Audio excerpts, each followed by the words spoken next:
నమస్తే. నిన్న తెలంగాణ అసెంబ్లీలో జరిగిన సన్నివేశాల గురించి మాట్లాడదాం. సో ఏదైతే బీఆర్ఎస్ పార్టీకి సంబంధించిన ఎమ్మెల్యేలు కావచ్చు, మాజీ మంత్రులందరూ బైకాట్ చేయడం జరిగింది. సో దీనికి సంబంధించి ముందు పాటు మాట్లాడడానికి తెలంగాణ ఉద్యమకారులు, అదేవిధంగా బీఆర్ఎస్ పార్టీ లీడర్ దేవి ప్రసాద్ గారు మనతో పాటు ఉన్నారు. సార్ నమస్తే. సో మరి నిన్న స్పీకర్ గారి వైఖరి కావచ్చు ఎట్లా చూస్తారు? అంటే బీఆర్ఎస్ నాయకులు అందరూ బయటికి బైకాట్ చేయడం జరిగింది. సో దాని మీద ఫస్ట్ మీ అభిప్రాయం ఏంటో? అంటే గౌరవ స్పీకర్ గారు నిన్న వ్యవహరించినటువంటి తీరు మొత్తం ప్రతిపక్షాల గొంతు నొక్కే విధంగా ఉంది. పవర్ ప్రజెంటేషన్కు సంబంధించి మేము గత 9.5 ఏళ్లలో కేసీఆర్ గారి నాయకత్వంలో నీటిపారుదల రంగం మీద చేసినటువంటి ఒక అద్భుతమైనటువంటి కృషిని ప్రజలకు వివరించేటువంటి ప్రయత్నం చేస్తామని చెప్పి మా హరీష్ రావు గారు, కేటీఆర్ గారు అందరు కలిసి స్పీకర్ గారికి ఒక వినతి పత్రం ఇచ్చినాం. మీరు గతంలో కేసీఆర్ గారు పవర్ ప్రజెంటేషన్ ఇచ్చినప్పుడు ఈ దేశంలో ఇటువంటి సాంప్రదాయాలు లేవు శాసనసభలో, కాబట్టి ఈ పవర్ ప్రజెంటేషన్ పెట్టడానికి వీల్లేదు అని చెప్పి ఆ రోజు మీరు బైకాట్ చేసి పోయి గాంధీ భవన్లో పెట్టుకున్నటువంటి నేపథ్యం మీకు కూడా తెలుసు. కాబట్టి మేమేమంటున్నాం, మీరు పవర్ ప్రజెంటేషన్ మేము అడ్డుకోవడం లేదు, మీరు పవర్ ప్రజెంటేషన్ పెట్టండి. 2 సంవత్సరాల్లో ఈ ప్రాంతానికి చేసినటువంటి కాంగ్రెస్ పార్టీ చేసినటువంటి తెలంగాణ ద్రోహం మొత్తంగా కూడా తెలంగాణ ప్రజలకు తెలవాలని మేము కూడా కోరుకుంటున్నాం. కాబట్టి దాంతోపాటు 9.5 సంవత్సరాల్లో మేము చేసినటువంటి నీటిపారుదల శాఖ మంత్రిగా హరీష్ రావు గారు, కేసీఆర్ గారు చేసినటువంటి ఒక అద్భుతమైనటువంటి నీటిపారుదల మేధోమదనాన్ని తెలంగాణ ప్రజలకు చెప్పడానికి అవకాశం ఇవ్వండి అని అడిగినాం. కానీ మా విజ్ఞప్తిని తిరస్కరించలేదు. పైగా బీఎస్సీ సమావేశంలో 7 రోజులు సమావేశాలు పెడతామని చెప్పి నిన్న టేబుల్ మీద చేసింది కేవలం 2-3 తారీఖు నాడు సమావేశాలు జరుగుతాయని మాత్రమే. అసలు ఎజెండాలో క్లారిటీ లేదు. మీరు ఎప్పుడు పెడతారు, ఎప్పుడు పీపీటీ పెడతారు, ఎప్పుడేం చర్చిస్తారు, ఎప్పుడేం బిల్లులు పెడతారు? అర్ధరాత్రి దొంగల మాదిరిగా 3 గంటలకు మెసేజ్లు వస్తున్నాయి మా ఎమ్మెల్యేలకు, అంటే పలానా బిల్లు మీద చర్చలు ఉంటాయని. అంటే ఏ బిల్లు ప్రవేశపెట్టినా ఒక 24 గంటల ముందు ఆ గౌరవ శాసనసభ్యునికి పంపించి దాని మీద ఒక శాస్త్రీయమైనటువంటి చర్చలు జరిగే విధంగా దోహదపడాలి, ప్రజలకు ఉపయోగపడేటువంటి చర్చలు జరగాలని మేము కోరుకుంటున్నాం. కానీ మీరు ఏం చేస్తారు, 3 గంటలకు ఏ ఎమ్మెల్యేలు ఎవడు 6 గంటలకు 7 గంటలకు లేచి చూసుకునే వరకు మెసేజ్ బిల్లు, ఆ బిల్లు కాపీ ఉండదు, ఏం బిల్లు పెడుతురో తెలియదు, ఏం చర్చలో పాల్గొనాలో తెలియదు. కాబట్టి నిన్న మూసీ మీద చర్చ జరుగుతున్నటువంటి సందర్భంలో మా డిప్యూటీ లీడర్ హరీష్ రావు గారు చాలా స్పష్టంగా 6 ప్రధానమైనటువంటి ప్రశ్నలు ఈ ప్రభుత్వాన్ని అడిగాడు. 6 ప్రశ్నలకు జవాబు ఇవ్వాల్సినటువంటి ప్రభుత్వం 6 ప్రశ్నలను దాటవేసి రకరకాలుగా ప్రతిపక్షాల మీద దాడి చేసేటువంటి ప్రయత్నం చేసింది. తర్వాత పవర్ ప్రజెంటేషన్ మీరు పెట్టరా ఇప్పటికీ తెలియదు. కానీ మీరు బయట అధికారులతో, ఎమ్మెల్యేలతో ఒక అధికారిక సమావేశం పెట్టి మీరే నిర్ణయించి, మీరే బీఆర్ఎస్ పార్టీని దోషిగా డిక్లేర్ చేసి, మీరే కేసీఆర్ గారిని ఒక దోషిగా డిక్లేర్ చేసి కేసీఆర్ గారిని ఉరిదీయాలి.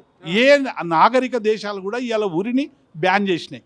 అసలు ఉరి అనేది ఏ దేశం కూడా ఇవాళ ఒప్పుకునే పరిస్థితి లేదు. ముఖ్యమంత్రి గారు వైఖరిని ఎట్లా అంటే, ముందు రోజేమో అసెంబ్లీలో చేతులు కలుపుకొని మాట్లాడడం, దాని నెక్స్ట్ డేనే మాట్లాడుతూ హరీష్ రావు గారిని, కేసీఆర్ గారిని ఉరి తీయాల్సిన తప్పులేదని చెప్పేసి మాట్లాడుతా ఉన్నారు. ఎట్లా చూడొచ్చు? అంటే ముఖ్యమంత్రి గారికి ఒక ఫ్రస్ట్రేషన్ మొదలైంది. మా కేసీఆర్ గారు వచ్చి 2 సంవత్సరాల తర్వాత తెలంగాణ ప్రజానీకానికి 2 సంవత్సరాల్లో కాంగ్రెస్ ప్రభుత్వం చేసినటువంటి అనేక దుర్మార్గమైన ప్రజా వ్యతిరేక విధానాల్ని మేము ప్రశ్నిస్తూ ప్రజాక్షేత్రంలోకి పోతామని చెప్పి ఆయన ఒక విస్ఫోటనంలో ఆయన ప్రకటన వచ్చే వరకు రేవంత్ రెడ్డి ఆగమాగమవుతున్నాడు, గందరగోళం అవుతున్నాడు. ఆయన మెదడంతా రకరకాలుగా టిల్ట్ అవుతూ ఉంది. ఒకసారి పీపీటీ పెడతామంటాడు, ఒకసారి అది అంటాడు, ఒకసారి ఇది అంటాడు. చివరికి మూసీ మీద నేను బ్రహ్మాండంగా 1.5 సంవత్సరం తర్వాత డిపిఆర్ వస్తుందంటాడు. డిపిఆర్ రాకముందే 1,50,000 కోట్లతో ఖర్చు అవుతుందని చెప్పి అంతకుముందు ప్రకటించాడు. ఇవన్నీ కూడా చూస్తుంటే అంత గందరగోళ ప్రకటనలు, వాళ్ళ కోఆర్డినేషన్ లేదు మంత్రుల మధ్య అని కూడా చాలా స్పష్టంగా తెలుస్తూ ఉంది. కాబట్టి నిన్న మేము బైకాట్ చేసింది, స్పీకర్ మా గొంతును నొక్కుతా ఉన్నాడు, ముఖ్యమంత్రి గారు ఇష్టం వచ్చినట్టు కూడా సభ్యుల మీద మాట్లాడుతూ ఉన్నాడు. మేము వికారాబాద్ పోయేట మేము ఏదో ట్రీట్మెంట్ తీసుకోవాలన్నట. వీళ్ళందరూ మరి ఎర్రగడ్డ గుమ్మనండి, కాంగ్రెస్ పార్టీ వాళ్ళందరూ ఎర్రగడ్డ పోతే మేము మంచి గాలి తినడానికి వికారాబాద్ పోతాం.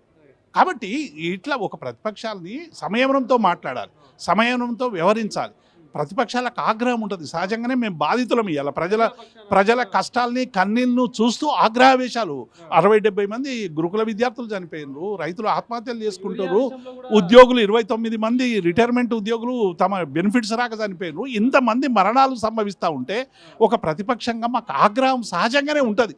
మా ఆగ్రహంతో పాటు నువ్వు ఆగ్రహాన్ని చల్లర్చడానికి అవసరమైనటువంటి ప్రయత్నాలు చేయాలి, సంయమనం పాటించాలి. కానీ ఆ సంయమనం లేకుండా ఎదురుదాడి చేసేటువంటి ప్రయత్నాన్ని నిరసనగా చేసాం. ఇప్పటికి కూడా మేము డిమాండ్ చేస్తూ ఉన్నాం, మాకు హరీష్ రావు గారికి పీపీటీ ఇచ్చేటువంటి అవకాశం ఇవ్వండి. 9.5 సంవత్సరాల్లో నీటిపారుదల రంగంలో మేము చేసినటువంటి ప్రయత్నం, కృష్ణా జలాల్లో నీటి ప్రయత్నం, తర్వాత మహారాష్ట్రతో, కర్ణాటకతో, ఇతర రాష్ట్రాలతో మాట్లాడి చేసుకున్నటువంటి ఒప్పందాలు, తద్వారా వచ్చినటువంటి నీటిపారుదల రంగంలో ఒక అద్భుతమైనటువంటి కృషిని మేము వివరిస్తాం. మీరు పీపీటీ పెట్టండి, ప్రజలు తెలుసుకుంటారు.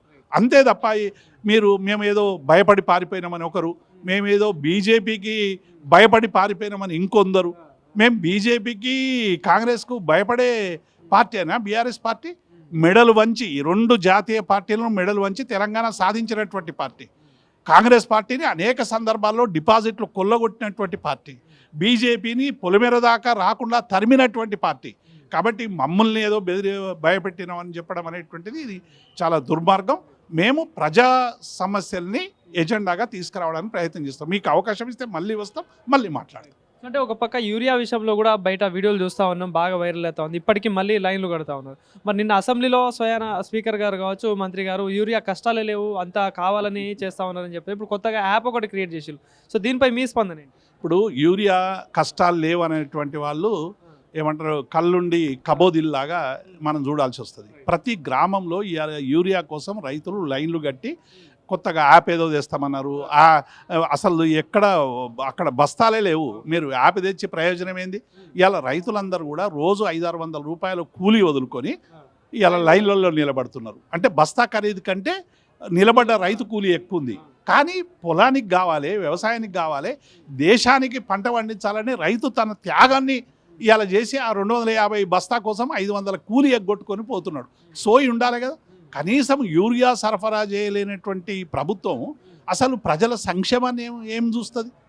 కాబట్టి ఇవాళ యూరియా ఇద్దరు, అటు కాంగ్రెస్ బీజేపీ 2 కలిసి ఇవాళ తెలంగాణ ప్రజల కళ్ళల్లో కన్నీళ్ళు కొడతా ఉన్నాయి. రైతులు ఏడుస్తూ ఉన్నారు. మీరు రైతు బంధు దిక్కులేదు, రైతు కూలీలకు డబ్బులు లేవు, రుణమాఫీకి అరకొర సమస్య. ఇప్పుడు రైతు బంధు కోసమట శాటిలైట్ తీసట ఏఈఓ దగ్గరకు పోయేట అందరికి మెసేజ్లు వచ్చినాయి. మాకు కూడా నిన్న మీరు నమోదు చేసుకోవాలి అంటే, నమోదు చేసుకోకుండా కేసీఆర్ గారు 11 సార్లు టంచనగా రైతులకు ఇచ్చిండ. మళ్ళీ నమోదు అనేటువంటి కొత్త పద్ధతి ఎందుకు తెస్తున్నారు? కాబట్టి ఇదంతా డైవర్షన్ పాలిటిక్స్. 6 గ్యారంటీలు, 420 హామీలు అమలు చేయడంలో విఫలమైనటువంటి కాంగ్రెస్ పార్టీ ఎదురుదాడి కోసం ఇటువంటి ప్రయత్నాలు చేస్తుంది. నిజాలు శాసనసభలో చెప్పుదామంటే కూడా ఆ నిజాల్ని గొంతు మూసేసి ఏకపక్షంగా అబద్ధాలు ప్రచారం చేసుకోవడానికి ప్రయత్నిస్తాం. Thank you sir.